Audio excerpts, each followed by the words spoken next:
Hi friends, ನಾನಿವತ್ತು ಸಾಯಿ ಕುಮಾರ್ ಅವ್ರ ಬಗ್ಗೆ ಮಾಹಿತಿ ತಿಳಿಸ್ಕೊಡ್ತಾ ಇದ್ದೀನಿ. ಸಾಯಿ ಕುಮಾರ್ ಅವರು ಹುಟ್ಟಿದ್ದು ಜುಲೈ 27, 1960. ಸ್ಥಳ ಬಂದು ವಿಜಯನಗರ, ಅದು ಕೂಡ ಆಂಧ್ರ ಪ್ರದೇಶದವರು ಇವರು. ಇವರ ನಿಜವಾದ ಹೆಸರು ಬಂದು ಪುಡಿಪೆಡ್ಡಿ ಸಾಯಿ ಕುಮಾರ್ ಅಂತ.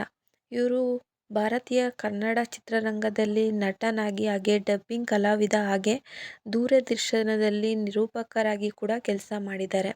ಹಾಗೆಯೇ ತಮ್ಮ ಪ್ರಬಲ ಧ್ವನಿ ಮತ್ತು ತೀವ್ರವಾದ ಸಂಭಾಷಣೆಗೆ ಫೇಮಸ್ ಆದಂಥವರು ನಮ್ಮ ಸಾಯಿ ಕುಮಾರ್ ಅವರು. 100ಕ್ಕೂ ಹೆಚ್ಚು ಚಿತ್ರಗಳಿಗೆ ಇವರು ವಾಯ್ಸ್ನ ಡಬ್ ಮಾಡಿದ್ದಾರೆ ಅಂತಲೇ ಹೇಳ್ಬೋದು. ಇವರ ತಂದೆ ಬಂದು ದಿವಂಗತ ಪಿ.ಜೆ. ಶರ್ಮಾ ಅಂತ, ಹಾಗೆ ತಾಯಿ ಹೆಸರು ಬಂದು ಕೃಷ್ಣಜ್ಯೋತಿ. ಇವರು ಕೂಡ ನಟಿ. ಹಾಗೆಯೇ ಡಬ್ಬಿಂಗ್ ಆರ್ಟಿಸ್ಟ್ ಆಗಿ ಮೊದಲು ಬೆಳ್ಳಿತೆರೆಗೆ ಪಾದಾರ್ಪಣೆ ಮಾಡ್ತಾರೆ.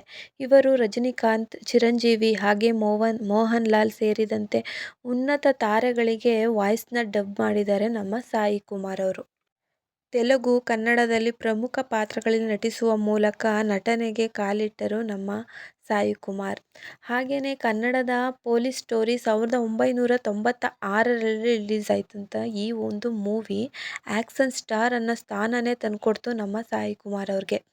ಹಾಗೆಯೇ ಪೊಲೀಸ್ ಸ್ಟೋರಿ 1996, ಸಾಮಾನ್ಯುಡು ಅದು ತೆಲುಗು ಮೂವಿ 2006, ಪ್ರಸ್ಥಾನಂ 2010, ರಂಗಿತರಂಗ 2015, ಗರುಡಗಮನ ವೃಷಭ ವಾಹನ 2021, ಲಕ್ಕಿ ಭಾಸ್ಕರ್, ಹಾಗೆ ಮುತ್ತಿನಂಥ ಹೆಂಡತಿ, ಮಹಾತ್ಮ, ಹೀಗೆ ಕನ್ನಡದಲ್ಲಿ ಹೆಚ್ಚು ಮೂವಿಗಳಲ್ಲಿ ಇವರು ನಟಿಸಿ ಸೈ ಅನ್ನಿಸ್ಕೊಂಡಿದ್ದಾರೆ. ಹಾಗೆ ಅತ್ಯುತ್ತಮ ಖಳನಾಯಕ ಪ್ರಶಸ್ತಿ ಕೂಡ ಬಂದಿದೆ. ಅದು ಕೂಡ ಸಾಮಾನ್ಯುಡು ಅನ್ನೋ 2006ರಲ್ಲಿ ರಿಲೀಸ್ ಆದಂತಹ ಮೂವಿ. ಹಾಗೆ ಪ್ರಸ್ಥಾನಂ ಅನ್ನೋದಕ್ಕೂ ಖಳನಾಯಕ ಅವಾರ್ಡ್ ಕೂಡ ಬಂದಿದೆ ನಮ್ಮ ಸಾಯಿ ಕುಮಾರ್ ಅವ್ರಿಗೆ. ಫಿಲಂಫೇರ್ ಪ್ರಶಸ್ತಿಗಳು, ಅತ್ಯುತ್ತಮ ಪೋಷಕ ನಟ ಪ್ರಶಸ್ತಿಗಳು ತೆಲುಗಿನಲ್ಲಿ ಬಂದಿದೆ. ಹಾಗೆ ಸಾಯಿ ಕುಮಾರ್ ಅವರು ಕನ್ನಡ, ತೆಲುಗು, ಹಾಗೆ ಮಲಯಾಳ ಮೂವಿಗಳಲ್ಲಿ ಹೆಚ್ಚಾಗಿ ನಟಿಸಿ ಸೈ ಅನ್ನಿಸ್ಕೊಂಡಿದ್ದಾರೆ ನಮ್ಮ ಸಾಯಿ ಕುಮಾರ್ ಅವರು.